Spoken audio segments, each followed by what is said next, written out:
अस्सलामुअलैकुम नाज़रीन, अल्लाह ताला से ये उम्मीद करता हूँ कि अल्लाह ताला ने आपको जहां पर भी रखा होगा अपने हिफ्ज़ और अमान में रखा होगा। जिन्नू पन्नो ही लाल है। मैं आज जिस शख्स की आपको बात, कहानी या इसका जो है ना माजी, ये बंदा दुनिया में नहीं है, इसका नाम था अमजद अनायत भट्ट। माना भट्ट के नाम से दुनिया ने इसको जाना है। और ये शख्स जो था ना, पाकिस्तान के सबसे पहले बदमाश, जिसको कि अखबारात ने इतना हाईलाइट किया था कि मैं अगर आपको समझाना चाहूँ तो बड़ा टाइम चाहिए। उसका नाम था गयासुद्दीन उर्फ गयासा बदमाश। अखबारात ने इस किरदार को जो है ना बहुत ज्यादा हाईलाइट किया था, और जो मेरी उम्र के जो लोग होंगे उनको यकीनन इस किरदार का जो है ना बखूबी पता होगा। नादरीन, ये जो गयासा था ना, इसके ऊपर 63 कत्ल थे। मैंने इसका प्रोग्राम किया है, बल्कि वो अभी नामुकम्मल है। इस बंदे के 20 से 30 कत्ल जो है ना मैंने पूरे कर लिए हैं कि उसने किस किस को मारा ना। लेकिन बाकी के जो है ना इस कहानी में कुछ मुझे मजीद इंकशाफात हुए हैं। जब मैं कहानी की सर्च पे निकलता हूँ ना, जब मैं अपने ताल्लुकात को, सोर्सेज को इस्तेमाल करता हूँ और असल हकायक आप तक रखने के लिए जो है ना बड़ी दयानतदारी और मुनसिफी और जो है ना बड़े यानी कि मुझे पता होता है कि मेरी कई बात के बाद जो है ना उसके ऊपर डेडलॉक हो जाना। आप सब लोगों ने मेरी बातों को जो है ना पहले भी माना है और आप स्टोरी में भी मानेंगे। नाज़रीन, ये जो अमजद अनायत भट्ट था ना, इसका नाम था माना भट्ट। सबसे पहले तो मैं आपको ये बता दूं कि ये वो किरदार था कि सोडीवाल जो लाहौर का एक बड़ा अच्छा और बड़े बड़े अच्छे लोग, जो बड़े बड़े नुमायानात, बड़े बड़े नाम जो है पाकिस्तान के, वो सोडीवाल क्वार्टरों से जो है हुए हैं। सोडीवाल क्वार्टरों में गयासा की भी रहायश थी, और ये माना भट्ट जो था ना, अमजद अनायत भट्ट इसका असल नाम था, ये भी वहीं पे पैदा हुआ था। इसके जो वालिद साहब थे वो भी गाड़ियों का काम करते थे, और ये 4-5 भाई जो थे ना जेल रोड पर वाकई किसी वर्कशॉप में काम करते थे। जो बुर्जीमीन की वर्कशॉप थी वहां पे भी ये काम करते थे। जरा मुझे जो जिस तरह से लोगों ने बातें बताई है ना, तो मैं आपको एक स्टोरी की शक्ल में ये बताने की कोशिश करूंगा। नाज़रीन, इनका बड़े दरमियाने जो है मिडिल तबके से इनका ताल्लुक था। इनके वालिद जो थे वो अनायत भट्ट उनका नाम था, वो शरीफ आदमी थे। माना भट्ट जो था ना, वो जब 5-6 भाई हो ना तो एक आध टेढ़ी हड्डी वाला निकल आता है। माना भट्ट जो था ना, ये बचपन से ही बड़ा मुंहजोर, बड़ा लड़ाका, और वालदा और वालिद शायद इसको रोकते नहीं थे, जिसकी वजह से जो है ना इसके ताल्लुकात गयासा वगैरह के साथ, और अकबर जट और लावा पहलवान की दुश्मनी की मैंने दास्तान आपको सुनाई थी। उसमें 2 किरदार थे, अंजुम भट्ट और मुन्ना कसाई। ये दोनों जो थे नाज़रीन, ये हेडमनियों वाले बंदे थे। अकबर जट के गैंग के ये अफराद थे। इन्होंने अलग से जो है ना, मुन्ना कसाई ने अपने वहां राजगढ़ में मारा हुआ था, और अंजुम भट्ट ने जो है ना अपने बदले और अकबर जट की दुश्मनी में काफी बड़े बड़े लोगों को कत्ल किया हुआ था।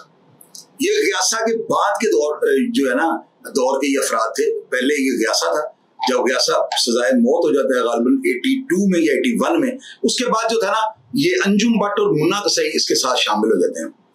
नाज़रीन, यहाँ पे मैं आपको एक बात बताता हूँ। जो टेढ़ी हड्डी वाले मैंने बात किया ना, हमारे पाकिस्तान के बहुत बड़े ट्रांसपोर्टर है, उनका नाम है बजाज खान नियाज़ी। बड़े अच्छे आदमी हैं, शरीफ आदमी है, तजारत से जो है ना या ट्रांसपोर्ट के साथ जो है इनका ताल्लुक वास्ता है। नाज़रीन, ये जो माना भट्ट था ना, ये इन बजाज नियाज़ी साहब के फ्लैट थे, क्वार्टर इन्होंने किराए पे दिए हुए थे, उनके सामने जो है ना ये जाकर बैठ जाता था। और लोग बताते हैं कि ये क्लाशनकोफ लेकर जो है ना ये वहां पे बैठ जाता था, और हर आए गए के साथ जो है ना उपरांग यानी बदतमीजी कह लें आप, या जो है वो इनको चिढ़ाने के लिए जो है ना ऐसी मुहरकत करता था। अब ये वॉच हो रहा था।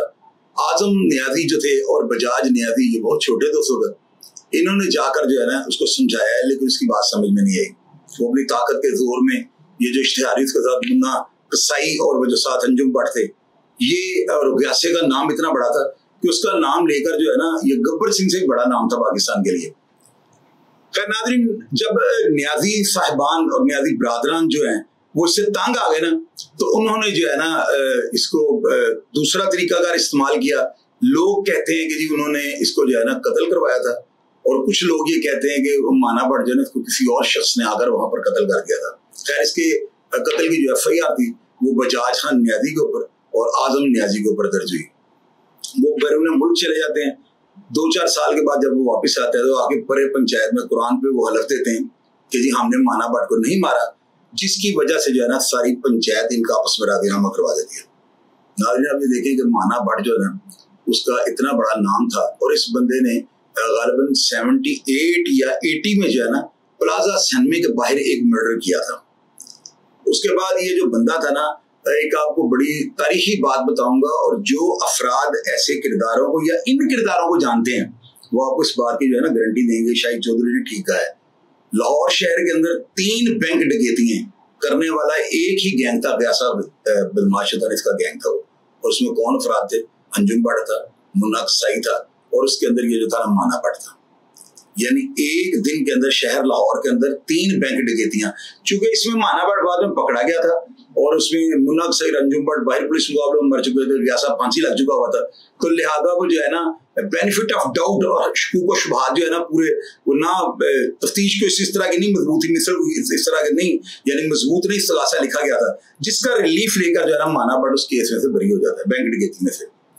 नाज़रीन इन अफराद के बारे में कुछ लोग ये कहते हैं कि इन्होंने कम अज कम 30 से 35 कत्ल जो है ना इन्होंने किए हुए थे। दुश्मनदार लोगों के ये दस्ते राज थे, उनके कहने पर जो है ना ये बड़े से बड़े जो है पहाड़ के साथ भी टकरा जाते थे और इतना जबरदस्त और इतना बम्बार्ड किस्म का जो है अटैक करते थे कि वो बंदा बच नहीं सकता था। खौफ के साथ 5 अफराद मर जाए और 3 अफराद मर जाए। मिसाल के तौर पर आप ये देखें, मलक निसार इतना बड़ा नाम है, हंजरवाल के ठोकर न्याज बेग के, उनकी बहन और उनकी वालदा जो थी वो चुबुर्जी चौक में मर्डर हुए। मैंने इस स्टोरी के बारे में ये सुना हुआ था कि इनको पीर चक्री या जो ये पेजा TNT क्वार्टर वाला था, इन 2 अफराद ने इन 2 खवातीन को मौत के घाट उतारा था, लेकिन नहीं, मेरी रिसर्च गलत साबित हो गई।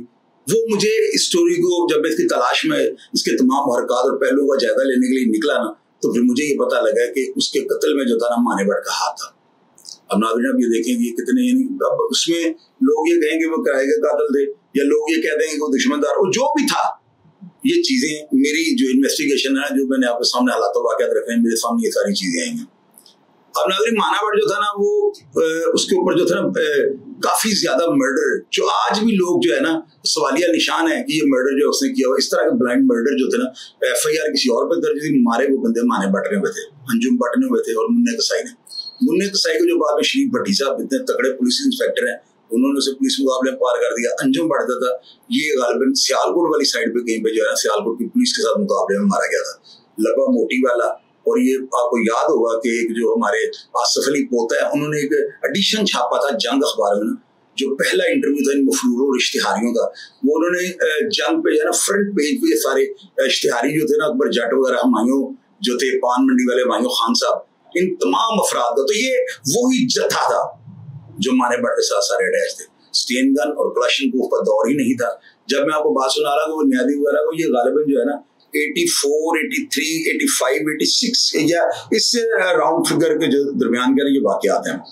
अब नाज़रीन माना भट्ट मर्डर हो जाता है। माना भट्ट के मर्डर होने के बाद जो है ना इसका फायदा, इसके नाम का फायदा जो है ना इसके भाई जीले ने लिया। उसने 3 नंबर वैगनों का अड्डा, जो नीलम ब्लॉक से भाटी तक वैगनें चलती थी ना, उनका अड्डा जो है ना उसने बदमाशी के जोर पे, या उस यही होता था कि ताकतवर बंदा जाकर अड्डे पे खड़ा होकर पैसे लेने शुरू कर देता था। तो जो है ना इनके पास एक रास बन जाती है। और तनवीर भट्ट जो इनका भाई, यानी कि ये भाई जो थे ना जमील भट्ट, जमील अनायत भट्ट जो था इसका नाम था जीला भट्ट, जो शबीर अनायत भट्ट थे उनका नाम था मिठू भट्ट, वो उनके सबसे बड़े भाई थे। और वो सुनने में यही है कि बड़े तड़े के पक्के, और वो बड़े जो थे ना, इनमें वाहिद वो भाई था जो बड़ा गल बात वाला और बड़ा जती सती टाइप आदमी था। और वो उसके बारे में मैंने जो है ना मस्बती लोगों से सुना है। अब नाज़रीन जब पैसे इनके पास आ जाते हैं ना, चौथा इनका भाई होता है तनवीर अनायत भट्ट, जिनका नाम था पोली भट्ट। ये पहले सदर हैं जो जेल रोड पे गाड़ियों की जितने भी शोरूम थे ना, उनकी पहली सदारत का ओहदा जो है इनको मिला था। अब लोग कहते हैं कि ये ताकत के जोर पे उसी जेल रोड पर ये वर्कशॉप पे काम करते थे, तो क्या हालात इनके पलट ले गए हैं कि माने भट्ट का नाम जो है ना, जाहिर है कि एक बंदा फील्ड में था, बदमाशी का तो काम था, तो उस वक्त ये अड्डे से बड़ी कोई बदमाशी नहीं होती थी। 3 नंबर वैगनों का अड्डा ये ले लेते हैं, उससे पैसा जो इनके पास इकट्ठा होता है, ये जेल रोड पर कोई जगह जो है ना उसका सुनना कोई कब्जा वगैरह कोई ऐसा कोई मामला था, इन्हें वो जगह 8 आने 4 आने में मिल गई, तो वहां पर ये गाड़ियों की सेल परचेज का काम शुरू कर देते हैं।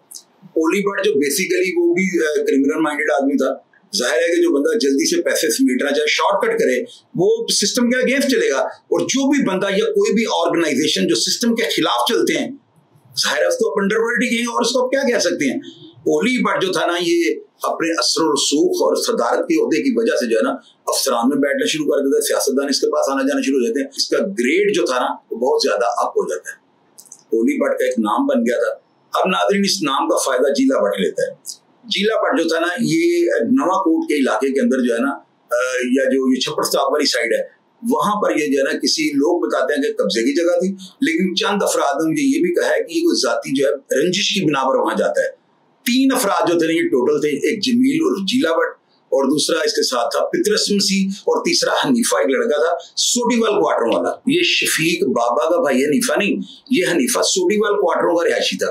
अब नाज़रीन आप ये देखें कि पोली भट्ट के शोरूम होने की वजह से जो है ना, इसका असर रसूख पर अफसरान के साथ जो है बहुत गहरा था, और अफसरान को पता था कि जेल रोड पे अगर हड़ताल वगैरह हो जाए, आपको पता है कि पुलिस वालों की मजबूरी होती है, ताजरों के जो सदारत या उहदों पे जो विराजमान जो होते हैं अफराद, इनके साथ इनका ताल्लुक और इनकी सलामत बहुत जरूरी होती है। हड़तालों वगैरह में ये सब लोग ताउन करते हैं इनके साथ।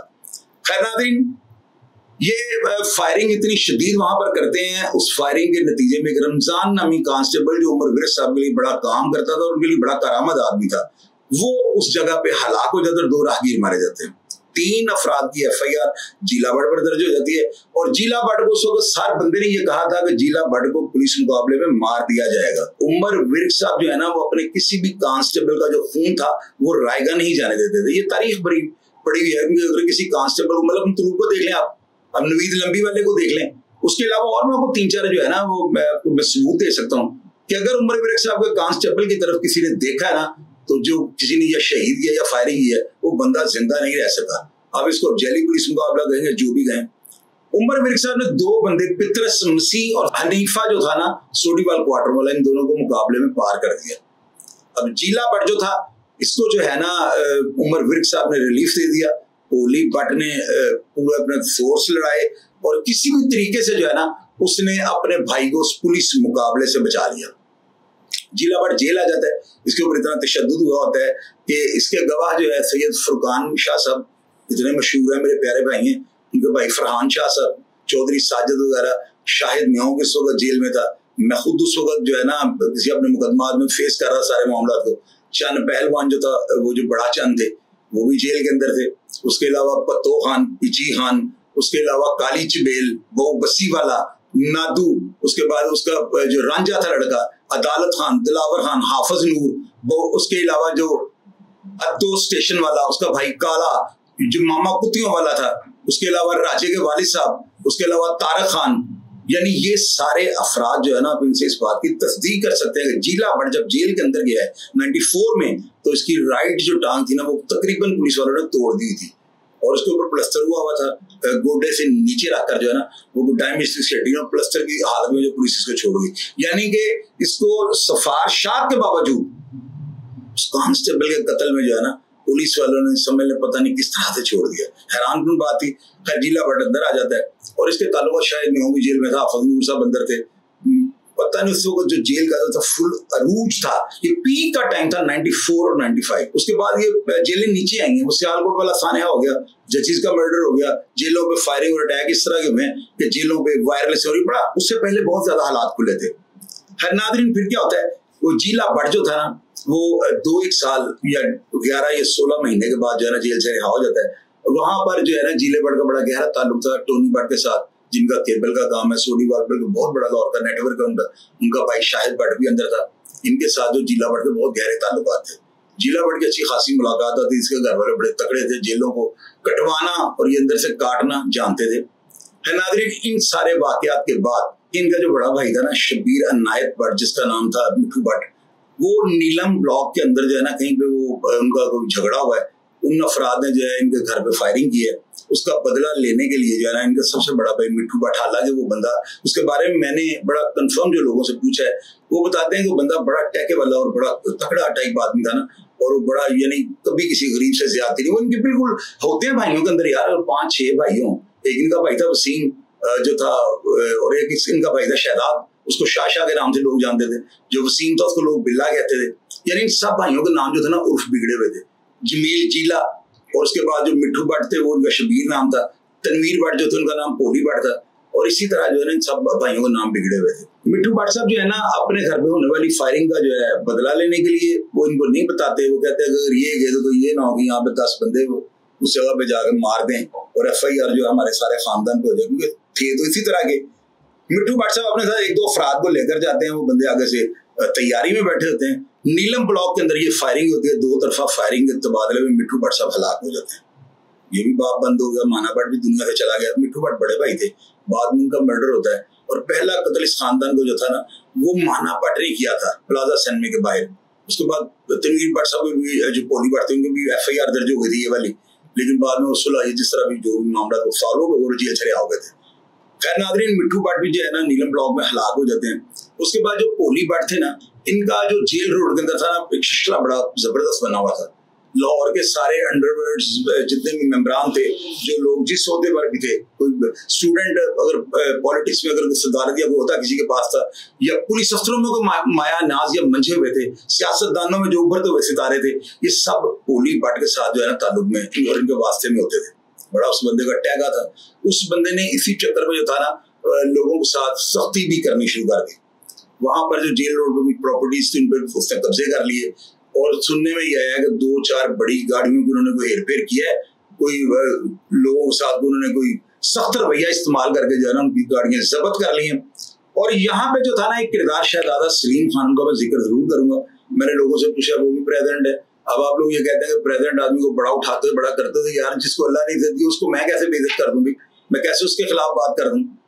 वो जो शहजादा सलीम थे ना, इनकी पोली भट्ट से बड़ी दोस्ती थी, इनका एक दूसरे के पास आना जाना भी था, यानी बड़ा घरेलू टाइप तकरीबन समझ लीजिए ताल्लुक बन गया हुआ था। लेकिन पोली भट्ट जो था वो ताकत के नशे में गए। यार मेरे पीछे जो मेरे भाइयों के तो बड़े नाम थे, यानी कि मिट्ठू भट्ट वगैरह और माना भट्ट वगैरह, तो नाम तो थे ना, तो लोग उस वक्त जो कारोबारी लोग थे उनसे थोड़ी चाप खाते थे। शहजादा सलीम जो था इन्होंने किसी गाड़ी के रपड़ पे जो है वो किसी दूसरी पार्टी की तरफ से इनके साथ जुमले हुए हैं। और उसके बाद पोली भट्ट साहब जेल रोड पे जब कत्ल हो जाते हैं तो उसकी FIR जो है ना वो गालिबन शहजादा सलीम साहब पे या वो नामालूम अफराद पे कटी। लेकिन मुझे याद है कि उमर विर्क साहब ने जो था ना शहजादा सलीम साहब को जो है कॉल करके बुलवाया था और वहां पे जाकर इनकी स्टेटमेंट रिकॉर्ड की थी और इनसे पूछा था कि आपको पोली भट्ट के कत्ल में आपके क्या इन्वॉल्वमेंट है और आप इसके बारे में क्या जानते हैं। पोली भट्ट साहब जो थे वो मर्डर तो हो चुके हुए थे। उसके बाद जो शहजादा सलीम ने सारी स्टेटमेंट पुलिस को रिकॉर्ड करवाई और शहजादा सलीम को 2 से 3 घंटे के बाद उमर विर्क साहब ने फारिग कर दिया। उसके बाद इसी मर्डर का जो शक है वो शाहिद में होगा भाई खालिद में हुआ, उनके ऊपर भी किया गया, उनको भी उमर विर्क साहब ने गालिबन तलब किया और उनसे भी इन्वेस्टिगेशन के बाद जो उनको फारिग कर दिया गया। नाज़रीन, इसी दौरान मैं एक बात आपको सुनानी भूल गया हूँ कि नीलम ब्लॉक के अंदर जो है ना एक नसीर नामी प्रॉपर्टी डीलर था जो बजाज खान नियादी का किराएदार था। इनके क्वार्टरों में बंदा रहता था, उनके साथ इनका जो है ना कोई था मामला। वहां पर जो है ना नीलम ब्लॉक के अंदर किसी कब्जे के ऊपर वो जगह जो थी ना वहां पे वो रोला चल रहा था उस जगह का, तो वहां पर जो है ना इनकी 2 तरफा फायरिंग में नसीर नामी प्रॉपर्टी डीलर मारा जाता है। उसके बाद 2-1 साल के बाद ये भाग जाते हैं भाई, ये जीला और माना भट्ट वगैरह और इनके भाई मिट्ठू भट्ट भी गालिबन FIR दर्ज हुई थी, ये साइड भी हो जाते हैं। 1.5 साल के बाद जो है ना बड़े पंचायत, चूंकि इन्होंने भी अपने भाई का कत्ल उनको जो है एक हिसाब से जो है पंचायत में माना हुआ था और उनको माफ किया हुआ था, इसी चीज का एज बनाकर उनको भी छोड़ना पड़ गया। तो ये नसीर प्रॉपर्टी डीलर का जो था ना ये कत्ल ये भी मिट्टी हो गया, यानी कि इस दुश्मनी में पता ही नहीं लगा नसीर गया कहाँ पे। इसे इत्तेफाक भी आप कह सकते हैं, हालांकि ऐसे होता नहीं, ये फिल्मों में ऐसे देखने में आता है। कौन सी ऐसी चीज है जो इन भाइयों के कत्ल के अंदर कॉमन है और कौन सी ऐसी चीज है जिसको मैं इतना हाईलाइट करने लगा हूँ नाज़रीन, वो ये है कि जो इनका भाई था ना मिट्ठू भट्ट, वो नीलम ब्लॉक के अंदर गाड़ी के स्टीयरिंग के ऊपर बैठे फायरिंग कर रहे थे जब वो मर्डर होते हैं। तो इनकी बॉडी जो थी गाड़ी के स्टीयरिंग पे थी। जब पुलिस ने जाकर जाए वो शवायद इकट्ठे किए हैं। जो जमील जो था जीला भट्ट, वो तो आपको बताया खतरनाक था। वो जब मर्डर होता है तो हमायत इस्लाम लॉ कॉलेज है, तिब्बिया कॉलेज, और ये गालिबन यतीमखाना चौक बना, उसके सामने येलो कैब टैक्सी के अंदर ये बंदा जीला भट्ट बैठा होता है, इसको हलाक कर देते हैं।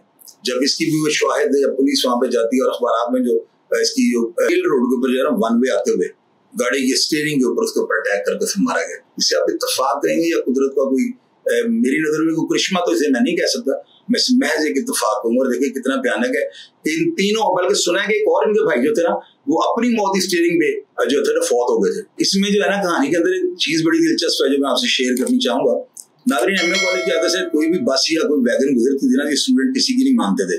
ये जो थे ना बड़े बास टाइप जो थे ना ये थे लड़के, इनकी आंखें और निगाह इतनी तेज थी कि ये गलत बंदे को हाथ नहीं डालते थे। ये मैं लिख के दूंगा आपको ये बात जो है ना, अब मेरी बात को तस्दीक कीजिएगा, आपको लोग इस बात का जो है ना बताएंगे। इनका रूट था वो भाटी से लेकर नीलम ब्लॉक, तो नाज़रीन इनकी वैगनें वहां से जाती थी। कोई जो स्टूडेंट था ना इनकी गाड़ियों को हाथ नहीं डालता था। इसके पीछे जो नाम था वो अंडरवर्ल्ड के माने भट्ट का था, जो व्यासा और अंजुम भट्ट और मुन्ना साहिब वगैरह का जो दोस्त था। यानी कितनी बड़ी बात है, बाकी वैगनों के रूट वही थे, स्टूडेंट्स उनको तंग करते थे, गाड़ियां खाली करवा लेनी और जल्द से जुलूसों के लिए जितनी देर उनका दिल करना उन्होंने इस्तेमाल कर लेना। लेकिन जिस गाड़ी के ऊपर माने भट्ट का ड्राइवर बैठा होता ना, उस गाड़ी को स्टूडेंट भी हाथ नहीं डालते थे। उतना खतरनाक आदमी था। स्टूडेंट्स तो मानते किसी की नहीं थी, तो माना भट्ट जो था ना ये सबसे अपनी इज्जत करवानी जानता था। इतना वो डेंजरस और खतरनाक आदमी था। उनका भाई जीला भट्ट था ना, इसके कत्ल की जो FIR है ना वो तो नामालूम दर्ज हुई, लेकिन इसके अंदर बाबा शहबाज ढोलनवाल वाला एक शख्सियत हुई है। वो बड़ा पुराना बंदा, मुसीबती आदमी है, दुश्मनदार आदमी है। उसको पुलिस वालों ने इंटेरोगेट किया था, लेकिन बाद में वो क्लियर हो गया। यानी कि इन भाइयों का जो था ना वो अंजाम क्या हुआ है, मिट्ठू भट्ट साहब के कत्ल में जीला मुद्दई था। जीले ने जो है बाद में उनसे कंप्रोमाइज कर लिया और वो प्रेशर में किया, किसी भी तरीके से किया, लेकिन राजीनामा हो गया था। मान ली होगी या मजबूरी होगी किसी की मानना, तो ये सारे जो थे ना इनके हालात थे। अब नाज़रीन आप ये देखें कि इनकी वालदा जो थी ना, उसका जो है ना उस औरत का कितना हौसला और कितना उस औरत का कलेजा हुआ कि जिस औरत ने 4 बेटे जो कत्ल हुए हैं और 5वां अपनी मौत गालबन मरा, 6 बेटे थे टोटल ये, तो वो उस औरत के ऊपर क्या गुजरती होगी जिसने अब घर से जो है ना इतने जनाजे और अपने लखते जिगरों के उठाए। क्या आप उस औरत के हौसले को दाद दिए बगैर रह सकते हैं? मुझे आप ये बताएं। ऐसी माएं जिनके बच्चे इस तरह कब्रों में चले गए हैं ना, और मैंने चूंकि मेरी वालदा भी थी, मैं आपको ऐसी खवातीन या ऐसी माओं के, यानी कि जिस तरह गोशी वगैरह की वालदा थी, नवीद लंबी वाले की वालदा थी, आप देखें कि बड़े बड़े लबा मोटी वाला, इन वालदा के नाम से ये बदमाश सारे जाने ही हैं। इन लोगों की माओं ने जो है ना, इनकी, मैं अपनी माँ को भी बीच में रख के, क्योंकि उसने भी 2, 3, 4 बॉडी घर से उठाई हैं, तो ये सारे जो है ना इनको मैं इकट्ठा रखकर जो है इन माओं को मैं ये कहूंगा कि या तो ये फूलन देवी थी, क्योंकि वो खड़ी हो जाती ना जुल्म के आगे। मेरी वालदा शरीफ औरत थी, कतई तौर पर वो इंतशारी नहीं थी, वो इन्हीं खवातीन की लिस्ट में आप लगा लेना। तो मैं जिस वक्त उनके साथ हमारे ऊपर क्राइसिस शुरू हो गए, हमारे साथ जो हमारे दुश्मन जो हम तगड़े बन के हमें उन्होंने दबाने की कोशिश की, तो फिर जो वालदा का रद्द-ए-अमल था ना, तो मैंने एक प्रोग्राम किया था कि मेरी वालदा ने मुझे कहा था कि तेनू की हो गया, तुम लगड़ा है, लूला है, पाहज है, तेन को प्रॉब्लम है, क्यों बदला नहीं लेंदा? तो इस ऐसी माओ को जो है ना मैं कहूंगा या तो ये फूलन देवी थी, क्योंकि उस औरत ने भी जो है ना उसने ऐलान जंग किया था जुल्म के खिलाफ, और या ये जो थी ये खवातीन, इनको मैं कहूंगा कि ये झांसी की रानी थी, क्योंकि झांसी की रानी ने पूरा झांसी जो था ना वो जिला था वहां पे, वो सूबा था, वो जो उसने डाकुओं की कैद से जो है ना उसे छुड़वा लिया था। या ये लैला खालिद है जिसने अपने जहाज में आग लगी देखकर जो है ना उसने सोच लिया था कि अब मैंने मरना है, तो मैं अपनी मौत को शहादत में कैसे बदल सकती हूँ। तो उसने यहूदियों के जो है ना जहाजों के अंदर जाकर अपना जहाज फेंक दिया था और वो जाम में शहादत नोश करके तारीख में ये औरतें जो है ना एक बड़े एजाजी नाम के साथ याद रखी जाएंगी। तो उन तमाम माओं को जिन्होंने ऐसी लाशें और ऐसे बच्चों की जो है ना ख्वाह वो नासमझ थे, ख्वाह वो नामुराद थे, ख्वाह वो दुदकारे हुए थे, तो इस चीज की वो अल्लाह ताला का कोई इम्तिहान होता है कि अल्लाह ताला किसी को दे के लेता है, किसी से ना दे के जो है ना लेता है, हिसाब लेता है। तो इसी तरह जो था ना इनका जो है, इनकी वालदा ने जो है जिस तरह से वो कर्ज से गुजरी हैं, मैं इस चीज का जो है ना बड़ा बखूबी अंदाजा लगा सकता हूँ। मेरी बातें करने का जो मकसद सिर्फ ये होता है कि आप मेरी बातों से कोई ऐसा नतीजा खस करें जो जिंदगी में आपके काम है। देखिए बच्चे अगर कुछ करते हैं ना तो उनका जिम्मेदार माँ बाप नहीं होते, लेकिन माँ बाप जो है ना अगर चाहें बच्चे की तरबियत स्टार्ट भी इस तरह की करें कि बच्चा जो है ना इस तरह के ट्रैक पर ही न चढ़े। मैं मेरे भाई के साथ लाइफ में बड़े ट्रैक हुए और मैंने एक बात उसकी छुपाई है। मैंने आप लोगों को बताया कि मेरे वालिद साहब और वालदा को जो है ना स्टार्ट में रोकना चाहिए था, उन्होंने नहीं रोका। मैं अब मेरे प्रोग्राम उर्दू पॉइंट वाले को खोल के देखो, उससे मैंने बताया कि मैं बिल्ले पाकिस्तान का मैंने सर फाड़ा, तो मुझे जो है ना सुबह वो चने जो है 5 रुपए के चने में लेके आता था। 81 या 82 की बात होगी, 3 भी हो सकता है। तो वो चने मुझे वो देता था इतने से डाल कर, ये उस वक्त ये चने नहीं होते थे, उस वक्त चने होते थे हलवा पूरी वाले। हमारे बाजार में एक ही मिठाई की दुकान थी, पहलवान मुझे जानता था। मैंने कभी से कहा ना आलू थोड़े ज्यादा डाल दूंगा, चलो निकल, बस बस बड़े ने, बदतमीज आदमी था वो। तो वो जिस दिन बिल्ले का सिर मुझसे फटा, वो उर्दू पॉइंट वाला प्रोग्राम खोल कर देख लीजिएगा, तो उसने मुझे कहा चोई साहब आए, वकील साहब आए, और आलू पाग दे लिफाफे में डाल दी। तो मुआशरा जो है ना आपको जब ये एक मलाई या मलाई बोटी आपको खिलाएगा ना, या आपको जो है ये आप जिसको शहद समझते हैं और आप ये समझते हैं कि पता नहीं मुआशरा आपके लिए कितना बेहतर है, वो लोग आपको हवा में उछाल रहे होते हैं। मेरी बात याद रखिएगा, मैं थोड़ा तेज था ना तो मैं लोगों को समझता, नाई के पास गए हम, छोटे छोटे मूंछें भी नहीं होगी हूँ, तो नाइट पहले अखबार फेंकता तो उस दिन अखबार हमें पेश कर रहा है। ये जो वायरस है ना, ये बचपन से जो है ना बच्चों के अंदर होता है। अगर कोई भी माँ बाप ये कहे बच्चे की फितरत से वाकिफ नहीं है, तो मैं फिर मानूंगा वो उसके माँ बाप ही नहीं है। ये मेरी बात आप नोट कर लीजिए, मैं भी बच्चों वाला हूँ। बच्चों के जो है ना, आपको बच्चों के ऊपर नजर रखनी चाहिए। ये माना बाट आसमान से तो नहीं आ गया था। क्यों ये शहर लाहौर पे जो है ना कहर बन के ये बंदा जो है ना बना है। इनके बच्चे हैं, मिट्ठू भट्ट के बच्चे हैं, जो दूसरों के बच्चे हैं। आप इलाके के अंदर जाकर लोगों की रेपुटेशन के बारे में पूछ के देखें, लोग आपको बताएंगे कि बच्चे जो है ना, वो जिस तरह बड़ों ने कहा कि बुरे होंगे चंगे थे, चंगे थे मंदे, बड़ों की कहावत है। बड़ों ने ऐसी बातें नहीं बना दी, उन्होंने अर्क निकाल दिया बातों में ना। अब आप देखिए इतने खौफ और दहशत की अलामत जो भाई थे, बल्कि एक माना भट्ट जो था वो ज्यादा था। बाकी उसके नाम का जो है इसी तरह होता है, खानदान के अंदर एक आध बंदा होता है, वो बेचारा गलत नाकस सी हिकमत अमली की वजह से जो है ना मनो मिट्टी तले चले जाता है। बाकी के जो होते हैं वो लोगों के तानों मेनों और लोगों की बातों में आकर जो है ना अपने ट्रैक चेंज कर जाते हैं। हालांकि वो खुद नहीं चाहते, कोई बंदा ये नहीं चाहता कि वो जेल या मुसाहिब इन चीजों को जो है ना भुगते। किसी का भी दिल नहीं करता, क्योंकि पैसा चाहिए, इसके लिए एनर्जी वेस्ट होती है। आपके घर वालों को टाइम, एक बंदा अंदर हो तो सारा घर अंदर होता है। कोई बंदा भी जो है ना, मैं नहीं मानता इस बात को कि वो जानबूझ कर जो है ना मुसीबतों को गले लगाए। अब ये इन्हीं अफराद के बच्चे जो है, आप जाकर सोलवेल क्वार्टर में इनके बच्चों के बारे में पूछ के देख लें। मिट्ठू भट्ट उनके बड़े भाई, उनका बेटा, आप जाकर लोगों से पूछें, लोग उसकी तारीफ करेंगे। और वो लोग, वो बच्चे इस तरह के हैं कि मैं यकीन से आपको ये बात कर सकता हूँ कि वो शायद इन किरदारों को अच्छा ना समझें। मेरा उनके साथ ताल्लुक भी है, उस खानदान के साथ, किसी ना किसी वाय से। लेकिन मैंने किसी भी चीज की जो है ना मैंने परवाह नहीं करनी होती, मैंने हकायक आपके सामने रखने होते हैं। मैं अगर यार अपने कपड़े उतार देता हूँ और अपनी बातें जो है उस बिल्कुल रियलिटी आपको बयान करता हूँ, इस वजह से नहीं करता हूँ कि मैं को बड़ा आपके सामने बन जाऊँ कि यार ये बंदा जो है बड़ा हसन नसार सा बना हुआ है। इस तरह का कोई चक्कर नहीं है। मैं ये चाहता हूँ मेरे ऊपर तनकीद कोई ना करे, उंगली ना मेरे ऊपर उठाए। अपने जो मैंने लाइफ के अंदर जो मैंने मामला, जो मैंने चीजें देखी हैं, तो भाई मैंने वो भुगत ली हैं। कानून क्यों बना हुआ, अदालतें क्यों बनी है, मैंने वो सारा कुछ भुगत लिया हुआ। मैंने हर चीज जो है ना उसमें क्लियर, अल्हम्दुलिल्लाह मेरे ऊपर कोई केस जो है पेंडिंग नहीं है। मैंने सारी चीजों को जो है ना मैंने उसको किया है, फेस किया है। तो लिहाजा मैं आपके बच्चों को ये बातें इसलिए सुनाता हूँ, कतई तौर पे मेरा मकसद किसी की जात पे कीचड़ उछालना नहीं होता।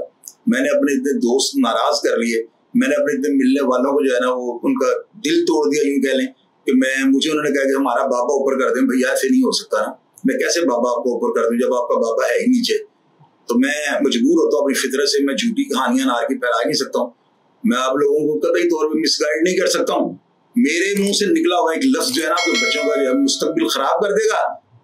आपके बच्चे मेरी इन बातों को जो है ना पता नहीं क्या इनका रंग ले लेंगे। आप देखें लाहौर शहर में क्या हो रहा है, कितने पुलिस मुकाबले हो रहे हैं, किस बंदे ने आपको बताया? मैंने आपको इसलिए नहीं बताया कि मैं बड़ा, मेरे पास बड़ी कोई इन्फॉर्मेशन है। मैंने आपको ये बताया कि अपने बच्चों को रात को बाहर न निकलने में। शहर के अंदर जो है ना वारदातों का जोर है। आपका बच्चा वहां से तेज बाइक पे गुजरता है, जहां पे वारदात हुई होगी, पुलिस वाले उसको समझते उसके पीछे लग जाएंगे। और इस वक्त पुलिस को फ्री हैंड मिला हुआ है। मैं इसलिए आपको बताता हूँ कि आपके बच्चे घरों से बाहर ना निकले। क्या ये गलत अमल है मेरा? मुझे आप बताओ। शहर में जगह जगह वारदातें हो रही हैं। ये जो महंगाई है इसने लोगों को तबाह बर्बाद कर दिया है। अच्छे खासे घरों के बच्चे डकैतियां करनी शुरू कर दिया उन्होंने। और आपका बच्चा उस बाजार में से तेज मोटरसाइकिल पे गुजरे जहां पे वारदात हुई हो, तो क्या पुलिस वाले इसको मशकूक करके नहीं मार देंगे? इस तरह के पुलिस मुकाबले नहीं आपने पढ़े अखबारात के अंदर? इसलिए ये कहानियां आपके बच्चों को मैं सुनाता हूँ कि आपके बच्चे इनसे एक लेसन लें कि यार ये बंदा आगे, इसको पैसे भी नहीं चाहिए, शोहरत का भूखा नहीं है, नाम भी इसका बहुत अच्छा, लोग इसकी रिस्पेक्ट भी बहुत ज्यादा करते हो। क्या बेवकूफ है ये? मैं बेवकूफ नहीं हूँ यार। मैं अपनी आखिरत के लिए जो है ना मटीरियल इकट्ठा कर रहा हूँ। कल को मेरे गुनाह का अगर पलड़ा खुले तो मेरे पास कुछ ऐसी बातें तो हो जो मैं फरिश्तों को कह सकूं यार मेरे ये भी अमाल, इनको भी चेक कर लो। तो शायद इसी बहाने से अल्लाह ताला मेरी और आप सबकी मगफिरत कर दे। अपने बच्चों का ध्यान रखा करें। और मेरे प्रोग्राम पे अगर आप किसी भी बात पर तनकीद करनी चाहें या किसी वाकया को, बाज़ औक़ात होता है मैं फिल्मदी बोलता हूँ, मैंने कभी कुछ नहीं लिखा यार, क्या लिखूं? एक बात है ही सच, स्टोरी अगर एक दफा मेरे साथ जो है वो डिस्कस कर ली है, मैंने किसी से इंफॉर्मेशन ले ली, तो मेरे पास ये दिमाग है जो उस बात को जो बिल्कुल जो है ना सेव कर लेता है। इतने किरदारों का नाम लेना, इतने डेटे, इसमें कहीं ना कहीं ऊपर नीचे हो जाता है। और एक मजे की बात आपको बताता हूँ, कुछ लोगों ने मुझे ना एक कमेंट किया था बाला फवारा वाला की जो है ना वीडियो के नीचे कि जी मोबाइल तो उस वक्त था ही नहीं। भाई आपको मैं एक चीज बतानी चाहता हूँ, इस तरह की बातें ना लिखा करें, लोगों से अपने बड़ों से कंफर्म किया करें। मैंने 1993 का लिखा था, ठीक है जी, और उससे मैंने आपको ये भी बताया था, मैंने 91 में मलक इजाज जो अली हैदर मनी एक्सचेंज और आसमा ज्वेलर्स के मालिक है ना, अदाकारा नादरा के साथ भी गालिबन पे जो है ना शादी भी हो रही है, तो वो इतनी बड़ी पर्सनैलिटी है कि सोने का गोल्ड का रेट उनका निकलता था। मैंने 1991 में उनके हाथ में जरा पार्टियल देखा हुआ है। बहस ना किया करें, अगर कोई वर्टिकल ग्रामेटिकल मिस्टेक हो जाती है तो यार मैं फिल्म नहीं बोलता हूँ, माजरत चाहता हूँ। और किसी की दिलादारी हो जाए तो भाई आपसे हाथ जोड़ के माफी चाहता हूँ। मेरा कतई तौर पर यह मकसद नहीं होता कि मैं आपका दिल तोड़ूं। आपके बच्चों को मैं कतई तौर पर वो जो है ना इश्तियाल नहीं दिलाता, मैं आपको बच्चों को नहीं उकसाता कि वो उठकर बदले लेने शुरू कर दें। मैं आप लोगों को एक मैसेज सुनाता हूँ। मैंने इस स्टोरी के दौरान जो है ना माना पार्टिस की तस्वीर लेने के लिए बड़ा जोर लगाया। नाज़रीन, इस किरदार की जो है ना तस्वीर ही नहीं है किसी के पास। हालांकि ये कोई फारिग कदीमा के दौर की बात तो है नहीं, ये भी इन्हीं सब भाइयों के दौर की बात है जो बातें आपको मैंने सुनाई है। इसका मतलब ये मनफी था तो मनफी था, तो आप लेनिन को या आप जो हिटलर को क्यों पढ़ते हैं, मुझे ये बताएं। वो भी तो मनफी किरदार थे तारीख के। आप उनके व्यूज देखें, मिलियन से अबाव हैं। इसका मतलब किरदारों को दुनिया उनकी रिसर्च करती है, लोग पढ़ते हैं इनको, तो उसकी तस्वीर किसी के पास नहीं। इसलिए जो है ना इन हालात को देखते हुए मैंने जो है ना ये फैसला किया था कि इन किरदारों को जो है ना अगर मैं स्टोरी की शक्ल ना दे सका या इनकी तारीख में ना लिख सका तो शायद मेरे बाद कोई दूसरा ना हो। अपना ख्याल रखिएगा जी। पाकिस्तान जिंदाबाद।